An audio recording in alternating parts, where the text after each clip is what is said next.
Screen visible?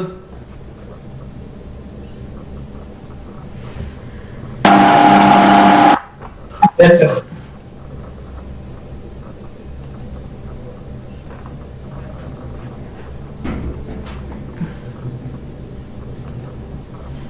पूछो, आप क्या पूछ रहे थे?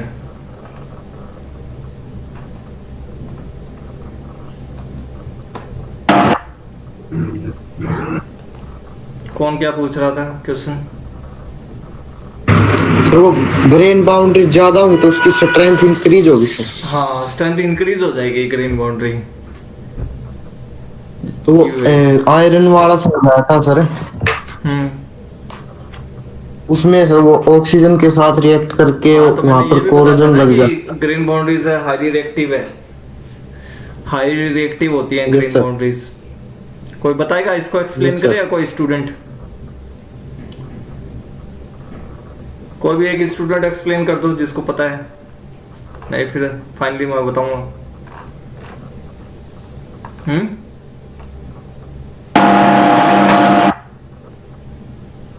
नहीं पता किसी को भी?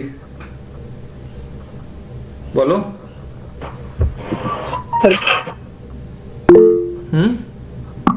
सर दोबारा बताना पड़ेगा क्या कल वाला? फिर ऐसे तो सिलेबस हो नहीं पाएगा यार, अगर इस तरह का सर मैं बताना। बताऊं? बताओ। सर जब dislocation atom across grain boundary जाता है, हम्म। अगर हम उसकी एक्सटर्नल फोर्स नहीं बढ़ाते तो जो ग्रेन बाउंड्री है वो बैरियर की तरह एक्ट करती है, बिल्कुल। वो उसको तोड़ नहीं पाएगा हम्म। उसकी फोर्स, तो वो अक्रॉस नहीं जा पाएगा, हम्म। तो उसकी अनस्टेबिलिटी, जो एटम की अनस्टेबिलिटी है वो बढ़ जाएगी। अनस्टेबिलिटी बढ़ जाएगी क्योंकि वो जा ही नहीं पाएगा, तो अनस्टेबल है, उसके नीचे तो है ही नहीं कोई भी, है ना? यस। तो सर आपने बताया था जो इक्विलिब्रियम लो है वो स्टेबल होने की कोशिश करेगा, तो वो फॉरेन एटम्स को जल्द से जल्द उसके साथ बॉन्ड बना लेगा। बिल्कुल बिल्कुल। तो फिर आपने आयरन ऑक्साइड वाला वो बताया था एग्जांपल।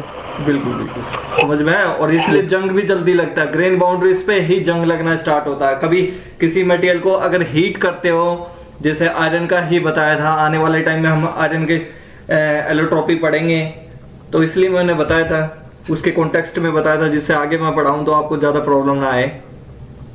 तो मैंने बताया ग्रेन बाउंड्रीज पे ही सबसे पहले चेंजेस आने स्टार्ट होते हैं। अगर हीट कर रहे हो तो सबसे पहले कहाँ चेंजेस आएंगे? जो नियर बाय ग्रेन बाउंड्रीज हैं वहीं तो चेंजेस आएंगे ज्यादा। क्लियर? तो वहां मतलब अगर हीटिंग कर रहे हो तो फेस पहले जो भी माइक्रो स्ट्रक्चर रहा होगा वो माइक्रो स्ट्रक्चर चेंज होना स्टार्ट हो जाएगा, क्योंकि उसकी स्टेबिलिटी कम होती जाएगी। जैसे ही आपने हीटिंग करी तो क्या हो गया? अनस्टेबल हो गया। अनस्टेबल हो गया तो वो क्या है? फॉरेन के साथ रिएक्टिव ज्यादा है, तो फॉरेन के साथ रिएक्टिव ज्यादा, तो उसका अपना खुद का फेस चेंज होना स्टार्ट हो जाएगा। मतलब क्या है? माइक्रो स्ट्रक्चर चेंज होना स्टार्ट हो जाएगा। तो सबसे पहले कहाँ चेंजेस होंगे? फेस बाउंड्री पे उसके माइक्रो स्ट्रक्चर चेंजेस होंगे। ठीक है? अब जिस बच्चे ने क्वेश्चन पूछा था उसको क्लियर हुआ क्या? Yes sir. फिर स्ट्रेंथ क्यों बढ़ती है? चलो तुम मुझे यही बताओ, अगर ये चीज क्लियर होगी तो फिर स्ट्रेंथ क्यों बढ़ रही है? ये पूछ रहा था सर, स्ट्रेंथ कैसे बढ़ी सर उसकी। फिर यार तुमने कल पूरी क्लास का लेक्चर ही पूछ लिया है, स्ट्रेंथ कैसे बढ़ी है? तो वहां पर तो कोरोजन लग गया ना सर। ये कोरोजन तो जब लग रहा है जब वो ग्रेन बाउंड्री को पार नहीं कर पा रहा है।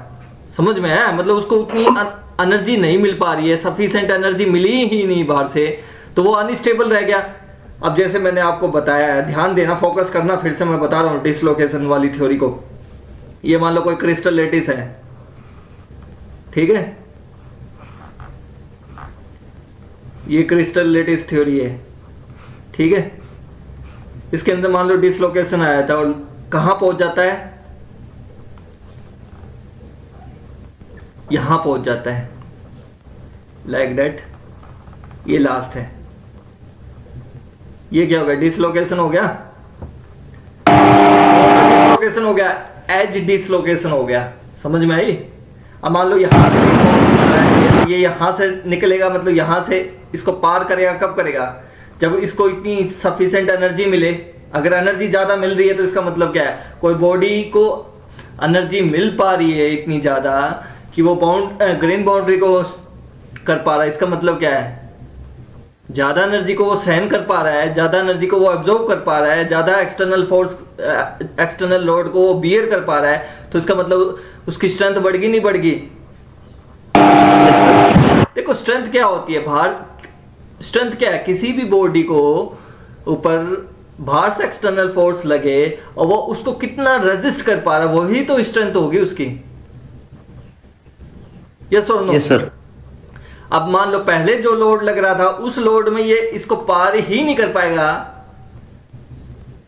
समझ रहे हो? अगर मतलब ज्यादा लोड बढ़ा रहे तो मतलब इसको पार कर पा रहा है ज्यादा लोड में, इसका मतलब क्या है? इस ग्रीन बाउंड्री के आने की वजह से ज्यादा एनर्जी की जरूरत पड़ रही है इसको क्रॉस करने के लिए। इसका मतलब क्या है? स्ट्रेंथ यहाँ क्या है? ग्रीन बाउंड्री के यहाँ पे क्या है? स्ट्रेंथ ज्यादा रही होगी, जब भी उसको पार करने में दिक्कत आ रही है। मतलब बाहर से कोई लोड, जितना लोड लगा रहे हैं उसमें वो डिफॉर्म ही नहीं हो रहा। मतलब अगर मुझे बाहर से ज्यादा लोड लगाना पड़े जब वो डिफॉर्म हो रहा है, इसका मतलब उसकी स्ट्रेंथ ज्यादा थी पहले, जब भी वो डिफॉर्म नहीं हो रहा। Is it clear? Yes sir. Yes sir.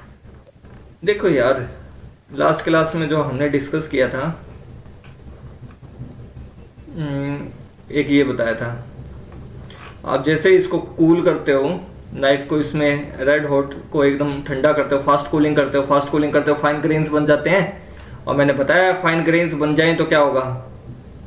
Strength increase होती है। स्ट्रेंथ इंक्रीज हो जाए। क्यों इंक्रीज हो जाए फाइन ग्रेन्स में? क्योंकि फाइन ग्रेन्स में हमने देखा था जो ग्रेन बाउंड्री है, वो नंबर ऑफ ग्रेन बाउंड्री है वो ज्यादा है। अगर नहीं है तो देख लो, विश्वास नहीं हो रहा तो यार, जब भी मैंने एक एक इतना आसानी से बताया था आपको एक एक चीज की, मतलब आप समझ लो। ये देखो, ये दिख रहा है ना कोर्स ग्रेन कैसे बना, फाइन ग्रेन्स कैसे बना था हमारा। Yes sir. देखो ग्रेन बाउंड्री ज्यादा है, मतलब इसकी स्ट्रेंथ ज्यादा है। फाइन ग्रेन से स्ट्रक्चर आगे, मतलब स्ट्रेंथ बढ़ गई इसकी। चलो आज नया टॉपिक स्टार्ट करते हैं। आज खत्म करने की कोशिश करते हैं इस डिफेक्ट को, बहुत दिन हो गए खींचते हुए। जो भी फाउंडेशन होगा वो आगे ही पढ़ लेंगे, अभी स्किप करेंगे क्योंकि मुझे लग रहा है ज़्यादा टाइम ले लिया हमने। देखो नेक्स्ट क्या है इसमें, टिल्ट बाउंड्री। ग्रेन बाउंड्री के अंदर एक और टॉपिक है, इसका सब टॉपिक है टिल्ट बाउंड्री। मैंने डिस्कस किया था ना उस दिन। एक तो लो एंगल बाउंड्री होती है, एक हाई एंगल बाउंड्री होती है। तो जनरली मैंने बताया था कि लो एंगल बाउंड्री कितना होनी चाहिए, याद रखना आप लोग हैं, अगर याद रखना चाहते हो तो लो एंगल बाउंड्री कितनी होती है। लो एंगल बाउंड्री हम कहेंगे जब ओरिएंटेशन मिसमैच हो रहा है, ध्यान रखना इस बात का, बता देता हूं। इफ ओरिएंटेशन मिसमैच, मतलब ओरिएंटेशन किसका? एटम का,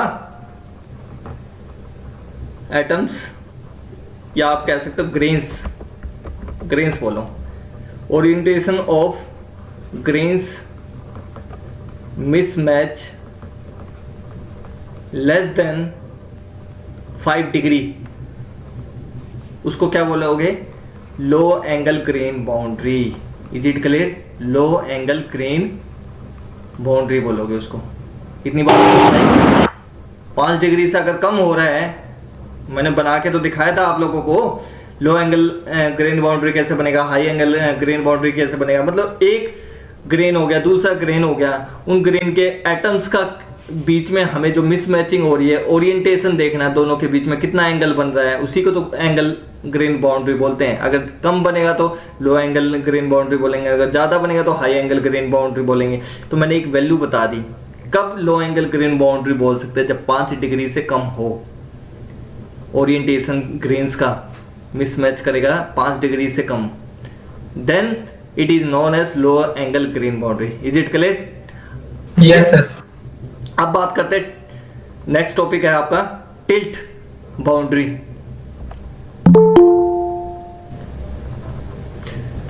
देखो ध्यान देना, टिल्ट बाउंड्री, इसमें क्या होता है, फोकस करना थोड़ा सा। ये हमने ये वाला ले लिया, समझ रहे हो ना? ये नजर आ रहा है आपको?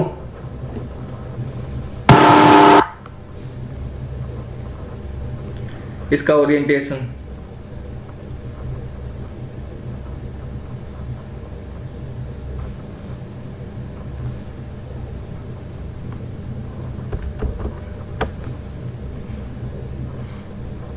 लाइक दैट, दिखाई दे रहा आपको? बन रहा Yes, है ओरिएंटेशन। इसको बोलते हैं टिल्ट बाउंड्रीज। समझ में आई बात? देखो इनिशियली क्या था हमारा, इनिशियली क्या था, परफेक्ट स्ट्रक्चर था ना हमारा। Yes, sir. इनिशियली हमारा परफेक्ट स्ट्रक्चर था, उसके अंदर डिसलोकेशन आने की वजह से क्या हुआ, इंपरफेक्शन आनी स्टार्ट होगी। यस और नो? Yes, sir. अगर मान लो, ध्यान से समझना, इस लाइन को मैं लिख ही देता हूं, फिर बाद में आप बोलोगे सर क्या बताया आपने। नंबर 1 पॉइंट, अगर हमारा स्मॉल एंगल ग्रेन बाउंड्री बन रही है, small angle grain boundary formed हो रही है, is formed when edge dislocation are aligned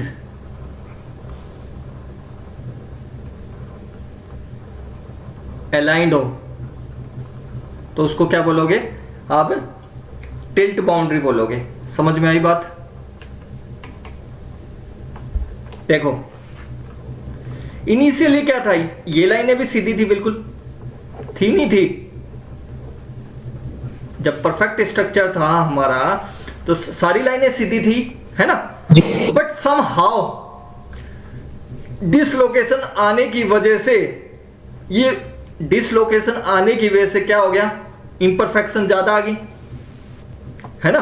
अगर मान लो एक डिसलोकेशन आया तो कितना आएगी इंपरफेक्शन? थोड़ी आई, मतलब उसके रीजन के आसपास ज्यादा आ गई, है ना? फिर दूसरा है उससे और ज्यादा बढ़ गई। मैंने बताया था ना, जैसे डिसलोकेशन आ जाती है तो हम क्या है, मल्टीप्लिकेशन होना स्टार्ट होता है। अगर हम फर्दर उसके ऊपर ऑपरेशन करते हैं, फोर्स लगाते हैं, तो मल्टीप्लिकेशन होना स्टार्ट होती है। बट मैं अब किस कंडीशन की बात कर रहा हूं, ये मान लो ये आपकी बाउंड्रीज बनी है आपकी। अब जब टिल्ट बाउंड्री कब बनेगी, जब आपको ऐसी सिचुएशन नजर आने लग जाए। ये सिचुएशन नजर आ रही है आपको? ये साइन का मतलब क्या है? उस दिन मैंने बताया था अच्छे से आपको कि पॉजिटिव एज डिसलोकेशन। हाँ, पॉजिटिव एज डिसलोकेशन, याद है ना? ये वाली A B C, A B line को क्या रिप्रेजेंट करेंगे? Dislocation line. और ये मान लो डी सी डी लाइन को क्या रिप्रेजेंट करेंगे? Top, extra top half present हो गया। अब मैंने ये दिखा दिया ना, यहां क्या आ गया, एक्स्ट्रा हाफ टॉप प्लेन आ गया। Is it clear? समझ गए बात? ये क्या है, एक डिसलोकेशन ये हो गया, एक डिसलोकेशन ये हो गया, एक डिसलोकेशन ये हो गया, एक डिसलोकेशन ये हो गया। अब देखो मैंने एक ही फिगर के अंदर 3 डिसलोकेशन मैंने आपको दिखा दिए, और वो भी परफेक्टली अलाइंड है एक दूसरे के। अगर ऐसी सिचुएशन आ जाए तो क्या होगा, टिल्ट बाउंड्रीज मिलेगी। यू कैन फील कर सकते हो आप इसको।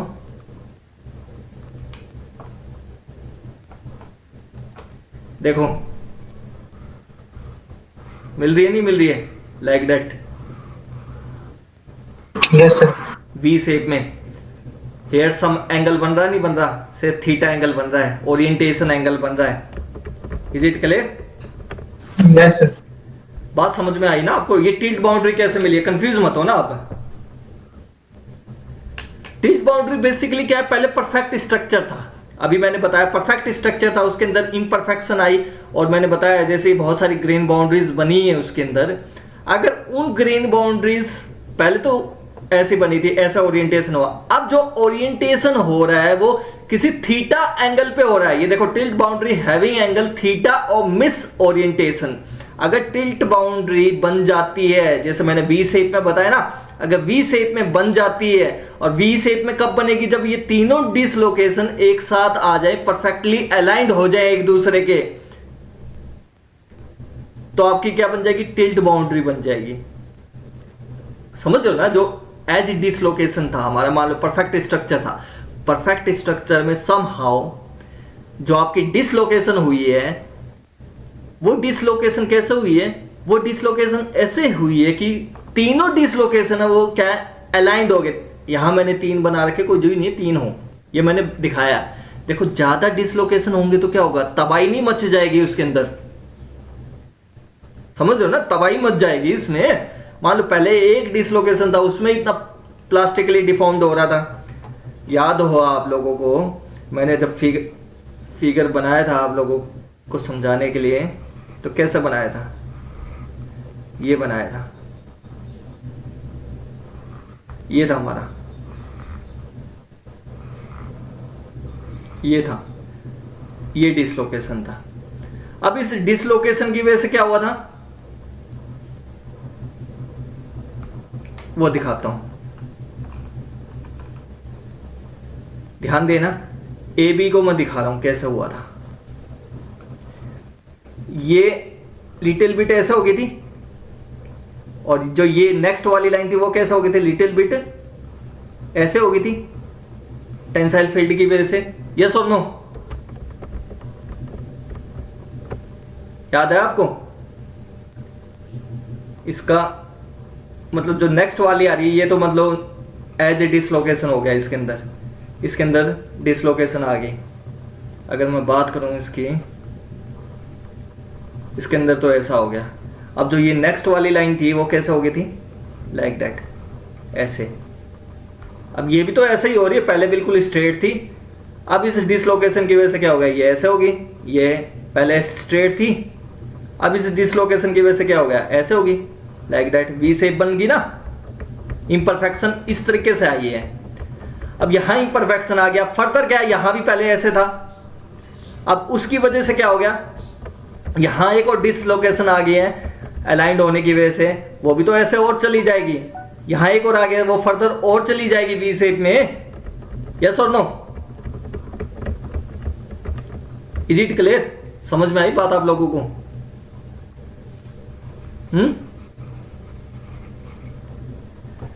समझ में आई टिल्ट बाउंड्री कैसे बन रही है?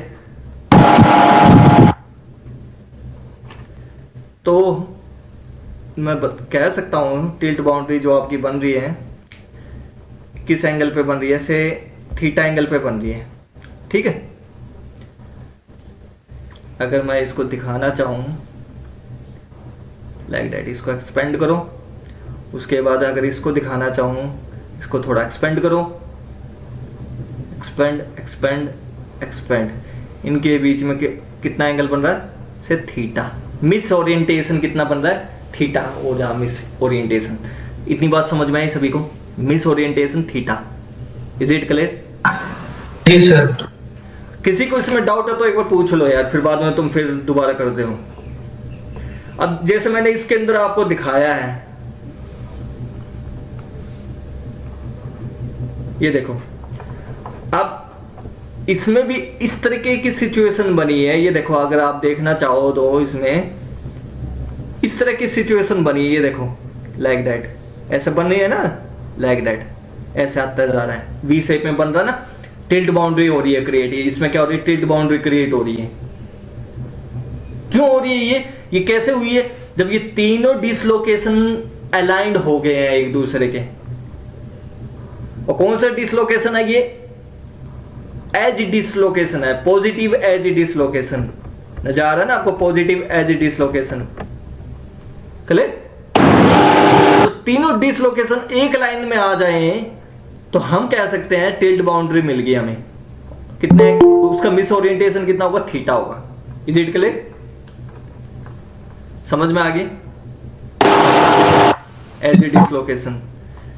स्क्रू डिसलोकेशन क्या होता है, जैसे हमने एज डिसलोकेशन पढ़ा, ऐसे स्क्रू डिसलोकेशन भी होता है, वो डिस्कस कर लिया था मैंने उस टाइम। स्क्रू डिसलोकेशन, जब मैंने डिसलोकेशन पढ़ाया था आप लोगों को, है क्या याद किसी को? No sir. देखो आप लोगों ने स्क्रू देख रखा होगा, स्क्रू कैसा होता है? जी सर। ये देखो लाइक दैट हेलिक्स एंगल बनता है ना स्क्रू के अंदर। इतना याद रखना, जब एज डिसलोकेशन होगा, एज डिसलोकेशन होगा, हमने एज डिसलोकेशन पढ़ा था उस दिन, इसके अंदर क्या होगा, जो बर्गर वेक्टर है वो परपेंडिकुलर होगा डिसलोकेशन मूवमेंट के। आप ये भी कह सकते हो बर्गर वेक्टर है वो परपेंडिकुलर होगा डिसलोकेशन या स्लिप लाइन के परपेंडिकुलर होगा। स्लिप लाइन बोल सकते हो या डिसलोकेशन बोल सकते हो। लेकिन इस केस में क्या है, जो बर्गर वेक्टर है, अभी बताऊंगा बर्गर वेक्टर क्या होता है, वो पैरेलल होता है स्लिप लाइन के। बर्गर वेक्टर मतलब समझो, what is burger vector? Burger vector इसको बी से रिप्रेजेंट करते हैं। वेक्टर है इसलिए इसके ऊपर साइन लगाते हैं। वेक्टर का मतलब क्या होता है, जिसका मैग्नीट्यूड हो और डायरेक्शन हो, यही होता है वेक्टर का मतलब। यस और नो? बर्गर वेक्टर Yes, का sir. मतलब यही है कि हमने इसको किससे रिप्रेजेंट करा, बी से रिप्रेजेंट किया, स्मॉल लेटर में बी से, और इसके ऊपर वेक्टर लगा दिया। मतलब ये एक स्पेसिफिक मैग्नीट्यूड बताएगा और डायरेक्शन बताएगा।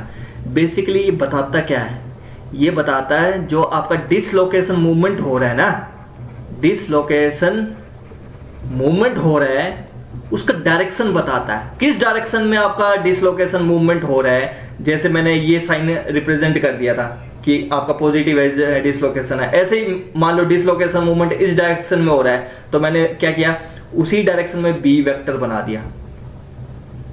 Is it clear? उसी डायरेक्शन में बी वेक्टर बना दिया, तो वो क्या आपका डिसलोकेशन मूवमेंट हो गया। इतनी बात समझ में आई सबको, या किसी को डाउट है? सर एक बार फिर से बता दो। देखो बर्गर वेक्टर क्या रिप्रेजेंट करता है, बेसिकली बी से रिप्रेजेंट करता है। पहले क्या रिप्रेजेंट करता है वो बताऊंगा मैं। बर्गर वेक्टर को किससे रिप्रेजेंट करूंगा, बी वेक्टर से। ये मैं बताता नहीं तुम्हें, लेकिन क्या करें, जो ये टिल्ट बाउंड्री है ना, इसके अंदर आपको एक न्यूमेरिकली वैल्यू दे रखी है, इसलिए मुझे बताना पड़ रहा है ये। अदरवाइज मैं इसको अवॉइड ही कर रहा था अब तक कि ना बताऊं, नहीं तो मैं हो सकता था मैं पहले ही बता देता जब डिसलोकेशन आप लोगों को पढ़ा रहा था, लेकिन मुझे लगा इसकी जरूरत नहीं है। अगर इसको बताऊंगा आप और ज्यादा कंफ्यूज हो गए बर्गर वेक्टर बताने से। लेकिन क्या करें, इसके अंदर एक न्यूमेरिकल वैल्यू दी हुई है, उसकी वजह से मुझे बर्गर वेक्टर की वैल्यू बताना पड़ रहा है। बर्गर वेक्टर होता क्या है, बर्गर वेक्टर बेसिकली क्या रिप्रेजेंट कर रहा है, डिसलोकेशन मूवमेंट का डायरेक्शन को रिप्रेजेंट करता है। समझ में आई बात? डिसलोकेशन मूवमेंट के डायरेक्शन को रिप्रेजेंट करेगा बर्गर वेक्टर। अब मुझे एक बात बताओ, जो आपका एज डिसलोकेशन था उसके अंदर कैसा था, डिसलोकेशन लाइन कैसा थी, ऐसे थी लाइक दैट। इनके बीच में 90 डिग्री बन रहा था, बन रहा था नहीं बन रहा था? इसी के अलोंग तो आपका बर्गर वेक्टर होगा।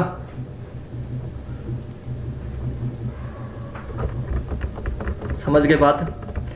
पर इतना याद रखो यार, आपको दिमाग में भी रखना, बर्गर वेक्टर है एज डिसलोकेशन के अंदर स्लिप लाइन कह लो या डिसलोकेशन लाइन बोल लो, उसके परपेंडिकुलर होता है burger vector.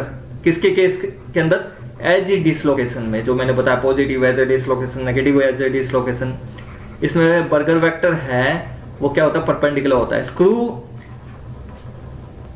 Screw edge a dislocation के अंदर क्या होगा, पैरेलल होगा स्लिप लाइन के, पैरेलल होगा स्लिप लाइन के। देखो कैसे होता है, अगर आप देखोगे स्क्रू एज ए डिसलोकेशन के अंदर, ये मान लो एक फिगर बना दूं मैं, चले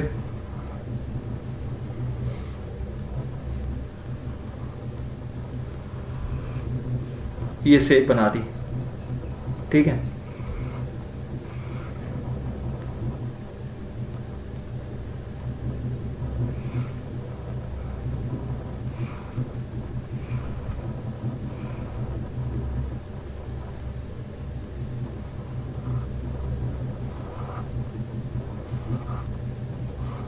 ये मैंने कोई परफेक्ट क्रिस्टल लैटिस बनाया है, ठीक है, परफेक्ट क्रिस्टल लैटिस बन गया ये हमारा।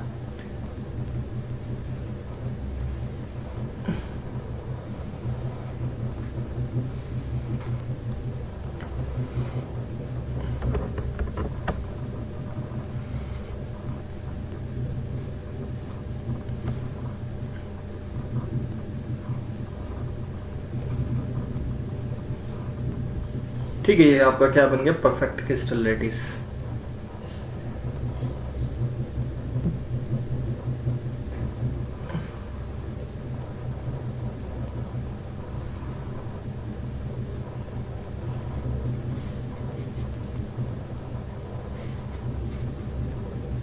थोड़ा सा देख लेना, शेप ऐसी बनी है। अब देखो इसमें क्या होता है, आपका जो प्लेन होता है, मैं आपको दिखाता हूँ प्लेन कैसे बनेगा इसमें, लाइक दैट। इसमें मान लो जैसे आप फोर्स लगाओगे ना, ऊपर से फोर्स लगाओगे लाइक दैट, ऐसे फोर्स लगा रहे हो, एक नीचे से आप फोर्स लगा रहे हो, इक्वल और अपोजिट। तो इसमें जो स्लिप प्लेन होता है क्या होगा, इसमें कोई ये स्लिप प्लेन मान लो,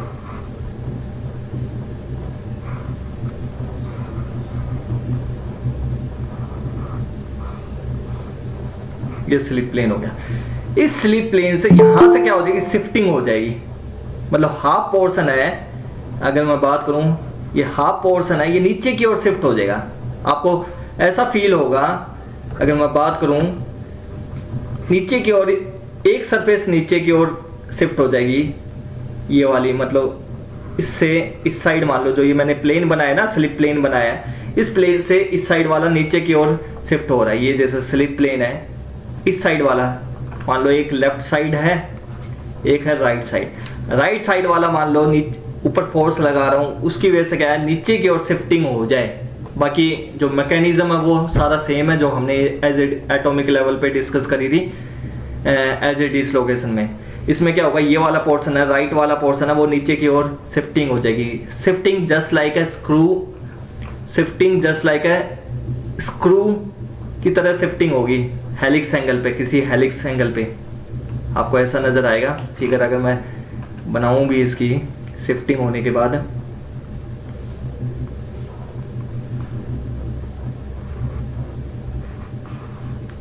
ये हो गया। सिर्फ मैं फ्रंट व्यू दिखाना चाह रहा हूं आपको, इतना शिफ्ट कर गया नीचे, समझ गए बात, कितना शिफ्ट कर गया, इतना शिफ्ट कर गया। मान लो इंटरप्लेनर शिफ्टिंग किया, इंटर एटॉमिक डिस्टेंस शिफ्ट किया। इंटर एटॉमिक डिस्टेंस तो पता होगा आपको, ये हो गया, ये हो गया, ये हो गया, ये इंटर एटॉमिक डिस्टेंस होता है। इसको मान लो बी मान रहा हूं, मैग्नीट्यूड को क्या रिप्रेजेंट करता हूं, बी, क्योंकि इस डायरेक्शन में आपका क्या हो रहा है, शिफ्टिंग हो रही है, तो बी रिप्रेजेंट कर दिया। और वेक्टर से रिप्रेजेंट करना हो तो बी, ऐसे हो गया। तो आपका ये जो डिस्टेंस होगा ये क्या होगा, इसमें बी वेक्टर होगा, क्योंकि आप समझो इस बात को, बी क्या रिप्रेजेंट कर रहा है, burger vector, which must be parallel to slip plane. ये देखो स्लिप प्लेन मैंने अभी बनाया था ना आपको, लाइक दैट, इस स्लिप प्लेन के पैरेलल ही तो है। और उसमें क्या था, परपेंडिकुलर था, उसमें क्या था, परपेंडिकुलर था, ऐसे उसमें हो रहा था। उसमें बर्गर वेक्टर कैसे आ रहा था, ऐसे आएगा। समझ में आया, बर्गर वेक्टर को ज्यादा डिटेल से नहीं बताऊंगा, क्योंकि आपको जितनी जरूरत है इस टॉपिक के अंदर उतना बता दिया मैंने। बर्गर वेक्टर ये हो गया, जितना ऊपर से ये नीचे ए बी और ए अलाइंड थे परफेक्ट में, ये देख लो अलाइंड थे ना। जैसे ऊपर से फोर्स लगा तो क्या होगा, राइट वाला थोड़ा सा नीचे शिफ्ट कर गया। अब जो ये शिफ्टिंग हुई है, इसकी थोड़ा सा मैं इसका और डायग्राम बना दूं अंदर की ओर, जिससे आपको अंदाजा लगे। इसका जो शिफ्टिंग हुई है लाइक दैट, ये जो आपको नजर आया ना, ये मैंने जो बनाया है रेड से, आपको ऐसा फील नहीं हो रहा, जस्ट लाइक ये आपका स्क्रू की तरह मूवमेंट हो रहा है। ये हेलिक्स एंगल ऐसा ही तो होता है, जैसे इसके अंदर बात करूं मैं, स्क्रू लूं, हेलिक्स एंगल यही तो होता है, लाइक दैट, है ना। समझ में आ रही है बात, हेलिक्स एंगल ऐसे ही तो होता है। यही तो मैंने आपको दिखाया, ये देखो हेलिक्स एंगल की तरह मूवमेंट हुआ, मतलब आगे से थोड़ा ज्यादा होगा, पीछे से थोड़ा कम हुआ, लाइक दैट। ऐसे स्लिप होता है उसको बोलते हैं screw dislocation, screw edge a dislocation. और याद क्या रखना है आपको, जो याद रखने वाली बात है, आप मान लो अगर स्क्रू एज ए डिसलोकेशन आता भी है तो आपको इतना ही याद रखना है, ये स्लिपिंग होती है, डायग्राम बना देना, और उसके अंदर ये याद रखना है कि जो बर्गर वेक्टर है वो पैरेलल होगा, किसके पैरेलल होगा,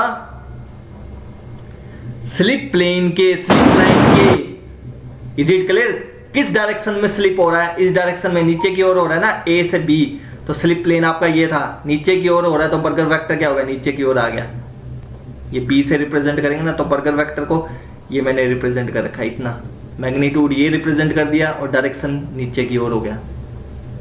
अगर मुझे डायरेक्शन दिखाना हो तो बर्गर वेक्टर कैसे दिखाऊंगा, यही तो होगा आपको burger vector. Is it clear? या नहीं आई समझ में यार?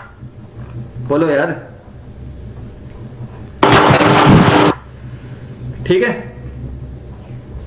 ये स्क्रू एज ए डिसलोकेशन है, ठीक है, स्क्रू एज डिसलोकेशन, ठीक है। इसमें बर्गर वेक्टर क्या होगा, पैरेलल होगा स्लिप लाइन के। और एज ए डिसलोकेशन के अंदर क्या था, उसमें बर्गर वेक्टर क्या होगा आपका, परपेंडिकुलर होगा, जो कि मैं ऑलरेडी आपको समझा चुका हूं। बस बर्गर वेक्टर का कंसेप्ट समझाना था। क्या है बर्गर वेक्टर? बेसिकली क्या रिप्रेजेंट करता है, डिसलोकेशन मूवमेंट को रिप्रेजेंट करता है। उसका डायरेक्शन कौन सा होगा, जो डिसलोकेशन मूवमेंट का डायरेक्शन होगा वही होगा उसका बर्गर वेक्टर का डायरेक्शन। इज इट क्लियर या नहीं? दूसरे तरीके से अगर मुझे डिफाइन करना है तो मैं इस तरीके से भी डिफाइन कर सकता हूं। जैसे मान लो जहां डिसलोकेशन आया है, अब जैसे मान लो इसी, रुको मैं और अच्छे से बताता हूं आपको। बर्गर वेक्टर मुझे समझाना ही है तो मैं आपको और बढ़िया ढंग से बताता हूं। जैसे मान लो एज डिसलोकेशन हमने पढ़ा था, एज डिसलोकेशन में मान लो डिसलोकेशन आ गया, ठीक है, डिसलोकेशन आ गया, मान लो ये है एज ए बी इज, यहां डिसलोकेशन आ रहा है इस एक्स्ट्रा हाफ स्लिप प्लेन की वजह से। अब ये शिफ्टिंग कर गया, यहां शिफ्ट कर गया, कहां शिफ्ट कर गया, यहां शिफ्ट करने की वजह से क्या हो गया आपका, यहां शिफ्ट करने की वजह से क्या हो गया आपका, लाइक दैट, लाइक दैट।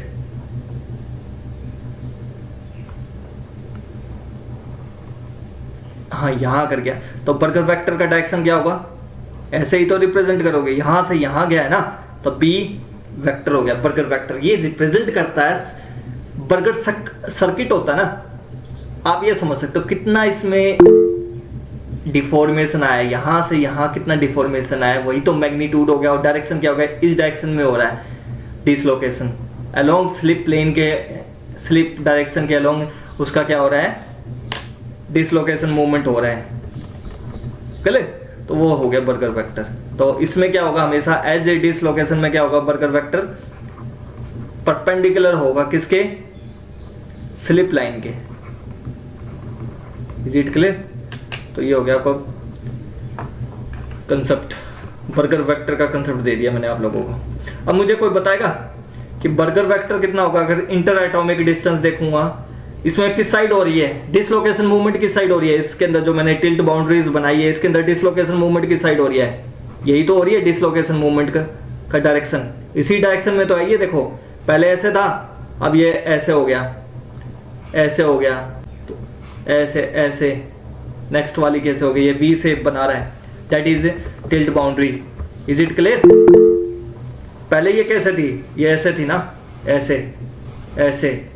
अब ड्यू टू डिसलोकेशन प्रेजेंट, एक डिसलोकेशन आया उसकी वजह से उसके नजदीक वाले हो गए, दूसरा आया, तीसरा आया, तो तबाही मच गई। तबाही मच गई तो मतलब पहले तो यहीं तक इफेक्ट देख रहे थे, पहले तो हम यहीं तक इफेक्ट देख रहे थे इसके आसपास, बाकी तो स्ट्रेट ही रह रही थी। लेकिन जब तीनों आ गई, तीनों आपकी डिसलोकेशन आ गई, अलाइंड होगी, उसके बाद क्या होगा, ज्यादा मैक्सिमम डिस्टोर्शन होगा इसके अंदर। मैक्सिमम डिस्टोर्शन होगा तो क्या होगा, ये वाली चीज है, ये वाली चीज है आपकी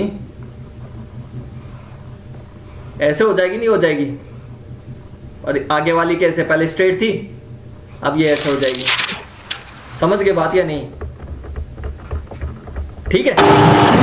तो बर्गर वेक्टर क्या रिप्रेजेंट कर रहा है, समझ गए बात।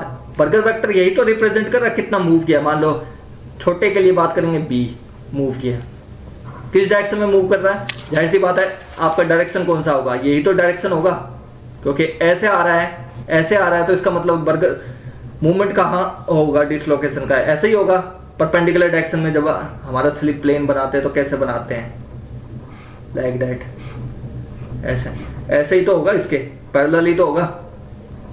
तो इसका मतलब हम कह सकते हैं हमारा परपेंडिकुलर हो रहा है burger vector. Is it clear, समझ के बात है।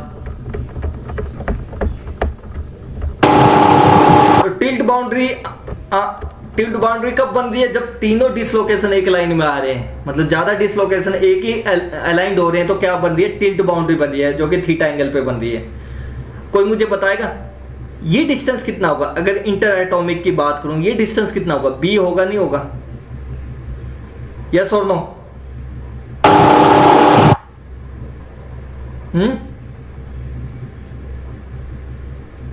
बोलो यार। अब देखो अगर मैं इसको ड्रॉ करूं तो ऐसा फील नहीं हो रहा एक ट्रायंगल बन रहा हो, ये देखो,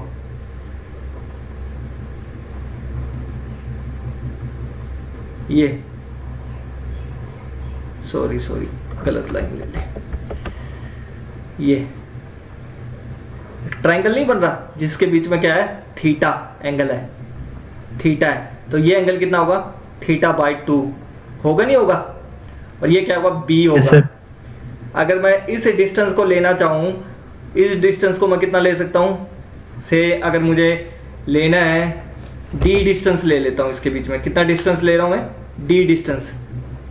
डिसलोकेशन कहां से हो रहा है, यहां से इसके बीच में कितना होगा, D distance. Is it clear? अब समझो इस बात को,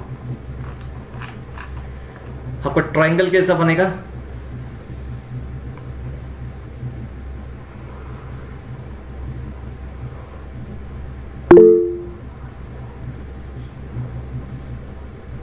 ये बनेगा, ये कितना होगा एंगल, थीटा बाई 2 होगा नहीं होगा, और ये क्या होगा, बी बर्गर वेक्टर होगा। इसको अगर मुझे लेना हो तो ऐसे भी ले सकता हूँ, सपोज ए बी सी, मान लो ये ट्रायंगल है, इन ट्रायंगल ए बी सी के अंदर अगर मुझे निकालना हो तो कैसे निकालूंगा मैं, अगर sine theta by 2, Pandit Badri Prasad हर हर बोले, P डिवाइड में H, परपेंडिकुलर कौन सा होगा इसमें,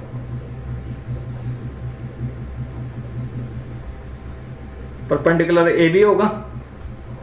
बर्गर वेक्टर क्या होता है, परपेंडिकुलर ही होता है। जब एज डिसलोकेशन होगा उसमें क्या होता है, परपेंडिकुलर होता नहीं होता, अभी तो बताया। एज डिसलोकेशन के अंदर क्या होगा, बर्गर वेक्टर परपेंडिकुलर नहीं होता, ये देखो परपेंडिकुलर होता है, तो ये परपेंडिकुलर ही तो है, ये बर्गर वेक्टर इसके साथ तो परपेंडिकुलर ही बना रहे हैं, ये डायरेक्शन हो गया बर्गर वेक्टर का। और ये क्या होगा आपका, डी था ए बी बटे में ए सी, तो साइन थीटा बाई 2 क्या होगा आपका, ए बी क्या है आपका, बी बटे में D. This is a formula for grain boundary कैसी हो, जब टिल्ट बाउंड्री हो। तो इससे हम ये निकाल सकते हैं कितना टिल्ट बाउंड्री में कितना मिसमैचिंग ओरिएंटेशन आया है, जो कि हमेशा 5 डिग्री से कम आना है, मैंने बताया है। क्योंकि लो एंगल ग्रेन बाउंड्री फॉर्म्ड होती है ना, टिल्ट बाउंड्री के अंदर क्या फॉर्म्ड होती है, लो एंगल ग्रेन बाउंड्री फॉर्म्ड होती है, लो एंगल ग्रेन बाउंड्री फॉर्म्ड होती है टिल्ट बाउंड्री के अंदर, और जो कि 5 डिग्री से कम होती है उसी को आप लो एंगल डिग्री बोलते हो। तो टिल्ट बाउंड्री क्या है, 5 डिग्री से कम होगी। और वो कैसे निकालोगे, थीटा आप निकाल लो, आपको पता चल जाएगा। बर्गर वेक्टर पता है और आपका जो ये डिसलोकेशन का मूवमेंट है, तीनों अलाइंड हो रहे हैं, उनके बीच का डिस्टेंस आपको पता है, तो आप निकाल लोगे पी बटे में D. That is tilt boundary concept. समझ में आई बात? देखो इसमें भी अगर आप देखना चाहो, मैंने आपको दिखाया था ना, ये देखो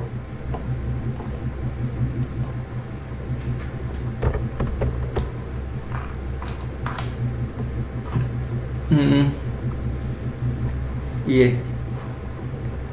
15 नहीं बन रहा, वी बन रहा है ना, टिल्ट बाउंड्री बन रही है, theta, that is theta tilt boundary. इन्हीं को बोलते हैं टिल्ट बाउंड्रीज बोलते हैं।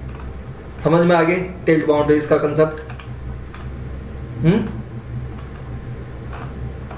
बोलो यार, नेक्स्ट टॉपिक भी करवाना है फिर मुझे। ठीक है, फिर नेक्स्ट टॉपिक करवा रहा हूं मैं। देखो, next one is twin boundaries. कैसी बाउंड्री है? Twin boundary.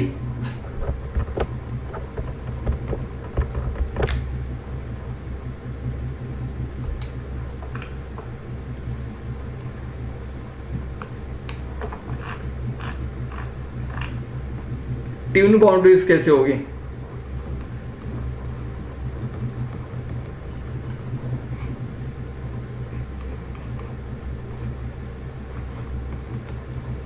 देखो,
ये क्या होगी? ट्विन बाउंड्रीज होगी। थोड़ी सी फिगर अच्छी नहीं बनी है, लेकिन दोनों की शक्ल ऐसी ही बनेगी। आप इस लाइन को कॉमन लाइन ले लो और इसको मिरर बोलते हैं, ठीक है? क्या बोलते हैं? मिरर भी बोलते हैं इसको, रिफ्लेक्शन मिरर बोलते हैं इसको, रिफ्लेक्शन मिरर। और ट्विन प्लेन भी बोलते हैं इसको, ट्विन प्लेन भी बोलते हैं। समझ में आई बात? ये एटम्स हो गए, ये एटम्स हो गए, ये एटम्स हो गए, ये एटम्स हो गए, ये एटम्स है, ये एटम्स है, ये एटम्स है, ये एटम्स है। अभी जैसे मैंने आपको क्या बताया, टिल्ट बाउंड्री बताया, वैसे ही एक ट्विन बाउंड्री भी होती है। ट्विन बाउंड्री क्या होती है? इसका एक ट्विन प्लेन होता है। जैसे आप मिरर होता है, मिरर के अबाउट दोनों सिमेट्रिक होते हैं। ये और ये वाला प्लेन दोनों क्या है? ये दोनों एटॉमिक अरेंजमेंट है, ये सिमेट्रिक है। किसके अबाउट है? सिमेट्रिक है अबाउट रिफ्लेक्शन मिरर। और रिफ्लेक्शन मिरर को हम क्या बोलते हैं? ट्विन प्लेन भी बोलते हैं, is known as twin plane. Twin plane भी बोलते हैं। मतलब इस मिरर के अपोजिट क्या है? इनका ओरिएंटेशन अलग आ रहा है। यहां से देखोगे इनका अलग आ रहा है, चीज वही बन रही है दोनों की। समझ गए बात? चीज वही बन रही है। अगर मुझे इसको कंप्लीट करके दिखाना है तो कैसे दिखाऊंगा? Like that. दोनों एक दूसरे के मिरर है।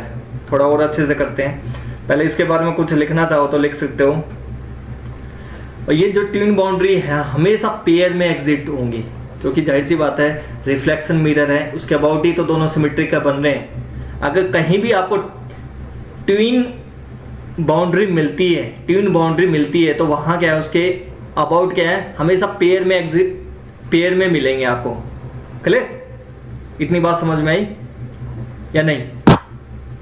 पेयर में ये देखो, ये एग्जिट है तो उसके अपोजिट में ये, इसका अपना ओरिएंटेशन होगा, इसका अपना ओरिएंटेशन होगा। लेकिन ये किसके अबाउट सिमेट्रिक होंगे? जो आपकी ये वाली लाइन है ना, ट्विन प्लेन रिफ्लेक्शन मिरर, इसके अबाउट ये सिमेट्रिक होंगे। क्लियर?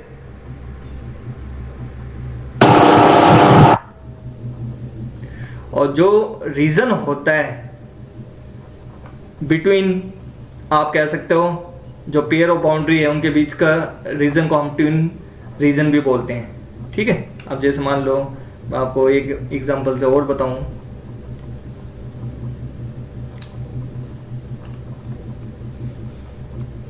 देखो ये हमने एक क्रिस्टल स्ट्रक्चर ले लिया, उसके अंदर क्या है, हमारी ग्रीन बाउंड्रीज बन रही है like that, like that, like that, और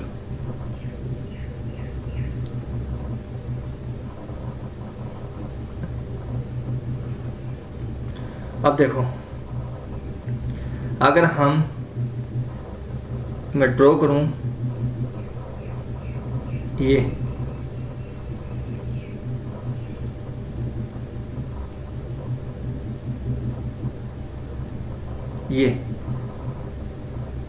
इस रीजन को क्या बोलोगे? समझ में आ रही है ना बात आप लोगों को? ये जो अंदर का रीजन है जो मैंने ये शेडेड किया है, इस रीजन को क्या बोलोगे? Twin reason. ट्विन रीजन देखो, तो ये लाइन मैंने ड्रॉ करी है दैट इज ट्विन प्लेन, और रीजन को क्या बोलोगे? ट्विन रीजन, और प्लेन की फॉर्म में बोलना है तो ट्विन प्लेन भी बोलोगे, ट्विन प्लेन। तो ये ट्विन प्लेन है, जैसे मैंने ड्रॉ किया।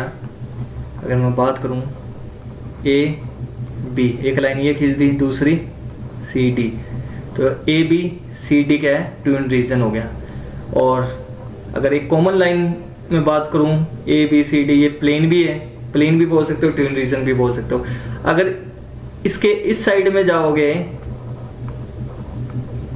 अगर इसके इस साइड में जाओगे और इसके इस साइड में जाओगे, दोनों चीज एक जैसी बन रही है, नहीं बन रही है?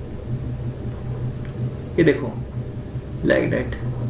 थोड़ा हो सकता है मेरे से फिगर प्रॉपर ना बनाओ, लेकिन ये दोनों ही तो एक दूसरे के सिमेट्रिक बन रही है। ठीक है, समझ के बात? ये नहीं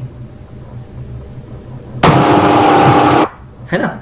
तो ये आपका क्या होता है? सिमेट्रिक किसके अबाउट है? इसको मिरर भी बोल सकते हो आप, रिफ्लेक्शन मिरर हो गया। ए बी सी डी क्या है? एक रिफ्लेक्शन मिरर भी हो गया। इतनी बात समझ में आई आपका? देखो एक ही ग्रेन के अंदर की बात कर रहा हूं मैं, ये आपको ग्रेन दिखाया ना मैंने ब्लू कलर में, ये आपको जो ब्लू कलर में मैंने एक ही ग्रेन है, ये क्या है? एक ग्रेन के अंदर ही मैंने देखो आपको दिखा दिया, हाफ पोर्शन इस साइड आ रहा है वो सेम आ रहा है, हाफ पोर्शन इस साइड आ रहा है वो सेम आ रहा है, ए बी सी डी के मिरर हो रहे हैं दोनों। तो ये इसको क्या बोलते हैं? ट्विन बाउंड्री बोलते हो। क्या बोलते हो इसको? Twin boundary. समझ में आ गए? ट्विन बाउंड्री लिखना चाहो तो आप लिख सकते हो कि मतलब आइदर साइड क्या है? आइदर साइड किसकी? आइदर साइड क्रिस्टल के, विद इन क्रिस्टल के अंदर, विद इन क्रिस्टल के अंदर आइदर साइड किसके? आइदर साइड मिरर के, मिरर बोल सकते हो, या आप ट्विन रिफ्लेक्शन मिरर बोल सकते हो, या आप क्या बोल सकते हो इसको? मैंने नाम बताया था ट्विन प्लेन। ट्विन प्लेन क्या अबाउट? अगर आपकी मिरर इमेजेस बन रही है, एक तो ये मिरर इमेज होगी, एक ये मिरर इमेज होगी, दोनों एक दूसरे की मिरर इमेज बन रही है, ये मिरर इमेज बन रही है। अगर ऐसा बनता है तो उस बाउंड्री को क्या बोलते हो? ट्विन बाउंड्री बोलते हो। मिरर इमेज बन रही है तो इसको क्या बोलोगे?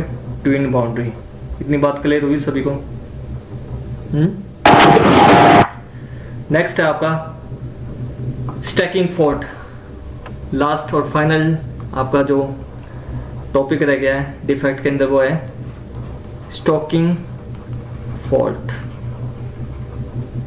देखो स्टॉकिंग फॉल्ट क्या रिप्रेजेंट, स्टॉकिंग का मतलब क्या होता है? कोई बताएगा मुझे?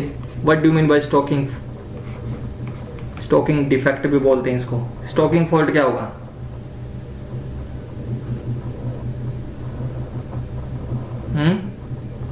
से मैं आपको एक एग्जांपल से बताता हूँ। स्टॉकिंग का मतलब होता है ढेर। क्या होता है इसका मतलब? ढेर।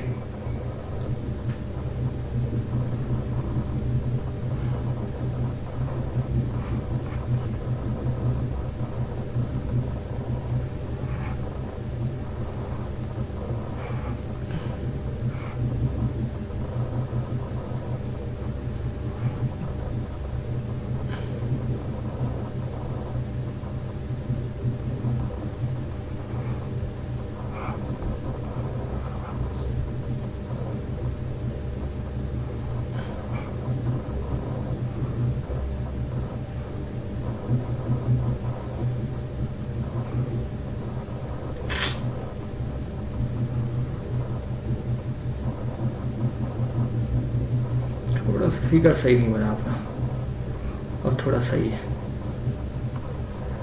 ये आपका कौन सा बन गया, क्या बन गया ये, कोई बताएगा? एससीपी बन गया सर। हेक्सागोनल नहीं बना, SCP, SCP hexagonal closed packed structure. Yes देखो ध्यान से फोकस करना, स्टेकिंग फॉल्ट क्या होता है। मैंने एक एग्जांपल लिया, SCP hexagonal closed packed structure के अंदर देखना मुझे स्टोकिंग फॉल्ट क्या होता है।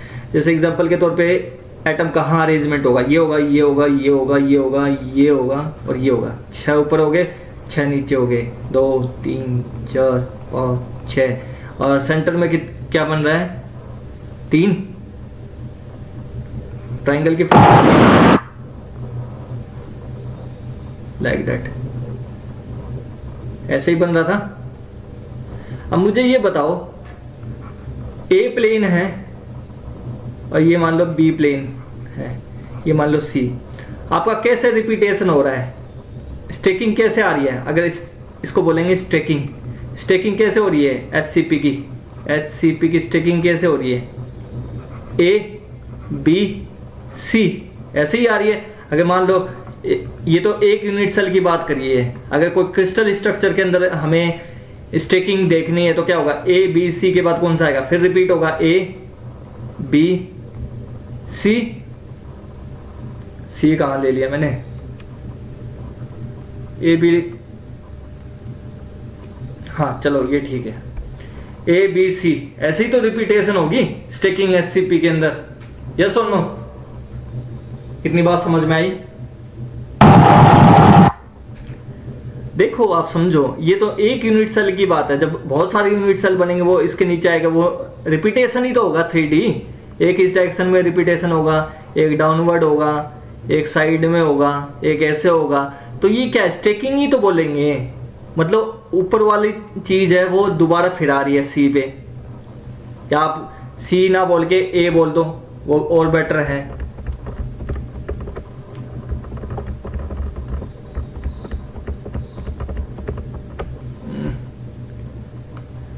सी ना बोल के आप ये भी बोल सकते हो लाइक दैट, ए बी के बाद क्या आ रहा है, ए, ये मान लो ए है, क्योंकि ए ही तो बार बार रिपीट हो रहा है। ए आया उसके बाद बी आया, फिर ए आया, इसके नीचे क्या आएगा, बॉडी सेंटर्ड आएंगे, ए के नीचे क्या आएगा, बॉडी सेंटर्ड आएगा।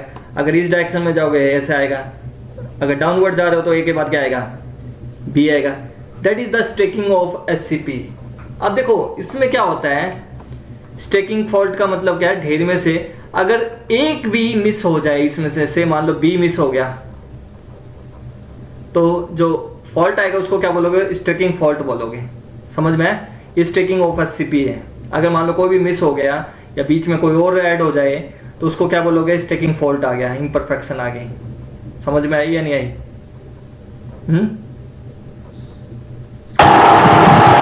ये तो परफेक्ट स्टेकिंग होगी ना, ये तो परफेक्ट थी, पहले तो क्या थी, परफेक्ट थी ये।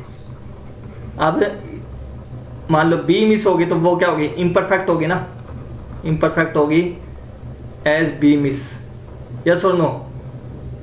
देखो ए बी, बी नहीं आ रहा, उसके बाद ए आ रहा है, उसके बाद क्या आ रहा है, बी आ रहा है, फिर ए आ रहा है, फिर बी आ रहा है। ऐसे ही तो आ रही है स्टेकिंग, ऐसे ही तो बन रही है एससीपी की।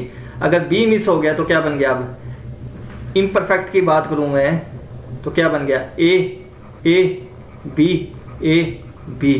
यहां मिसिंग की वजह से क्या होगी, इम्परफेक्शन आ गई, इम्परफेक्शन आ गई, उसी को बोलते हैं स्टेकिंग फॉल्ट। इतनी बात समझ में आई? अगर मुझे ट्विन बाउंड्री का कंसेप्ट समझना है, देखो ट्विन बाउंड्री का कंसेप्ट समझना, तो फॉर एन एग्जांपल मैं एक परफेक्ट ले लेता हूं, जैसे ये मैंने अभी बनाया है आपका सी बी ए, सी बी ए, उसके बाद सी बी ए, ये कोई स्टेकिंग ले ली मैंने, परफेक्ट है, क्रिस्टल स्ट्रक्चर उसकी स्टेकिंग ले ली। स्टेकिंग मतलब समझ रहे हो ना, ढेर, रिपीटेशन, अरेंजमेंट, ठीक है। अब देखो, अगर मैं क्या करूं, इसके अबाउट मिरर इमेज ले लो। एक अबाउट अगर मिरर इमेज लोगे तो आपका कैसे बनेगा, ये आ गया। अगर ये आपको मिरर इमेज ले रहे हो, एग्जांपल के तौर पे आप समझो, अगर ए को मिरर इमेज ले रहे हो, जो ये वाला ए है ना, इस ए को आप मिरर इमेज मान रहे हो। मान लो एग्जांपल के तौर पे ये स्टैकिंग था, इसमें आपने मिरर इमेज मान ली। अब मुझे बताओ ए के नीचे क्या आएगा, ए के नीचे बी, उसके बाद सी। अब इसके ऊपर क्या आएगा, बी सी। समझ रहे हो ना ये बात, ये क्या होगी, ट्विन प्लेन ही तो बन रहा है ये आपका।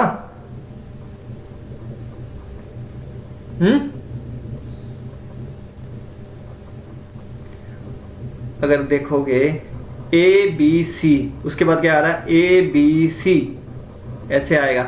फिर क्या आएगा, ए बी सी। अगर मैं इस वाली चीज को लूं और इस वाली चीज को लूं, ये क्या है, दोनों मिरर इमेज ही तो है, मिरर इमेज। और ये क्या हो गया, इसको मिरर बोलेंगे, रिफ्लेक्शन मिरर बोलेंगे और ट्विन प्लेन बोलेंगे। ठीक है, ये तो मैंने ट्विन बाउंड्री का कंसेप्ट भी इसमें समझा दिया कैसे है मिरर इमेज बन रही है। और फिगर के अंदर भी देखना चाहो तो ये फिगर के अंदर है, एक दूसरे की मिरर इमेज बन रही है, ऊपर जो बनी है नीचे ये बनी है। ठीक है, इसको ट्विन प्लेन बोलते हैं, जो आपका रिफ्लेक्टिव मिरर होता है। रिफ्लेक्टिव मिरर तो मतलब समझ लो ना, मिरर नहीं है एक्चुअल में, मतलब उसके ऊपर सेम इमेज बन रही है, सेम नीचे बन रही है। हो सकता है ऊपर वालों की ओरिएंटेशन अलग ओरिएंटेशन पे बन रहा है, इसका अलग ओरिएंटेशन पे बन रहा है, लेकिन इमेज तो वही बन रही है, शकल सूरत तो वही बन रही है, जो ऊपर बन रही है वही चीज नीचे बन रही है। लेकिन उसका हो सकता है इसका अपना ओरिएंटेशन हो, इसका अपना ओरिएंटेशन हो। तो याद रखना, जब भी ट्विन प्लेन बनेगा तो उसके ऊपर जो मिरर इमेज बनेगी वो हमेशा पेयर में एग्जिस्ट करेगी। ये भी होगी, मतलब जैसे आप डिसलोकेशन करते हो तो ये पेयर में एग्जिस्ट होगी। ये अगर ऐसे था तो नीचे वाला कैसे होगा, वो दूसरे ओरिएंटेशन पे शिफ्ट होगा, जैसा ऊपर बना वो ही नीचे बनेगा। जस्ट लाइक ऊपर टेंसाइल बन रहा है तो नीचे कंप्रेशन हो रहा है, नीचे कंप्रेशन बन रहा है तो ऊपर टेंसाइल हो रहा है, लेकिन वो मिरर इमेज ही तो बन रही है ट्विन प्लेन। उसको क्या बोलोगे, ट्विन प्लेन। ये देखो, आप फील करना चाहो तो ये है आपका ट्विन प्लेन। देखो इस साइड एटम का परफेक्ट अरेंजमेंट हो गया। उसके बाद डिसलोकेशन के बाद जाना तो ऐसे चाहिए था, ऐसे चाहिए था, बट क्या हो गया, यही चीज हमने दूसरे ओरिएंटेशन पे बना दी। अगर ओरिएंटेशन लोगे आप, ओरिएंटेशन लोगे तो क्या हो गया, यही तो ओरिएंटेशन हो गया उस पे। समझ गए बात, यही तो ओरिएंटेशन हो गया। तो दैट इज ट्विन प्लेन जो मैंने बताया। अगर मान लो इसमें से मुझे स्टैकिंग फॉल्ट देखना है, स्टैकिंग फॉल्ट में मान लो आप इसको रिमूव कर रहे हो, अब स्टैकिंग फॉल्ट क्या आ जाएगा, सी बी, ये रिमूव कर दिया सी, फिर बी ए, सी बी ए, तो ये क्या हो गया आपका स्टैकिंग फॉल्ट हो गया। क्योंकि ए एटम मिस होने की वजह से, मतलब ए प्लेन जो आपका मिस होने की वजह से क्या आ गया, स्टैकिंग फॉल्ट आ गया। इज इट क्लियर, समझ गए ना बात आप लोग, इतना ठीक है। ये है आपका स्टैकिंग फॉल्ट। आपको ट्विन बाउंड्री बता दिया, आप इसको प्लास्टिक डिफॉर्मेशन के अंदर करोगे तो आपको समझ में आ जाएगा, यही चीज़ है। प्लास्टिक डिफॉर्मेशन का भी टॉपिक यहाँ ख़त्म होता है। ट्विन बाउंड्री का हो गया। एक अगर आप समझना चाहो तो ट्विस्ट बाउंड्री भी बोलते हैं, ट्विस्ट बाउंड्री, बट पता नहीं आपकी बुक में है या नहीं मुझे। इसमें क्या होता है, ट्विस्टिंग होती है, एक ग्रेन ये हो गया, दूसरा ग्रेन ये हो गया, इनके आपस में यहाँ सेम प्लेन पे ट्विस्टिंग होगी। ये इस डायरेक्शन में रोटेट कर रहा है, ये इसके अबाउट, इसके अबाउट, ये डिफरेंट है, उसमें रोटेट कर रहा है, तो उसमें ट्विस्टिंग होगी आपस में, प्लेन में कॉमन जो स्लिप प्लेन है उसमें ट्विस्टिंग होगी, तो उसको क्या बोलते हैं, ट्विस्ट बाउंड्री बोलते हैं। ठीक है, तो यहाँ आपका डिफेक्ट वाला टॉपिक कंप्लीट होता है और चैप्टर भी कंप्लीट होता है यहाँ सेकंड वाला। अब कल से हम स्टार्ट करेंगे नया टॉपिक, फेज डायग्राम।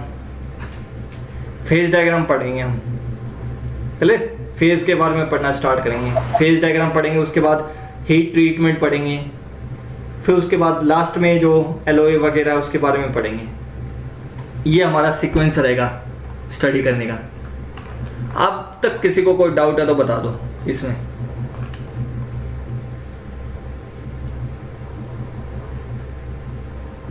है किसी को डाउट? No sir. समझ में आ गया डिफेक्ट? सर इसकी वीडियो भेज देना यूट्यूब पे। इसकी चलो भेज देंगे, ठीक है। ठीक है फिर आज के लिए, फिर कल देखते हैं फिर।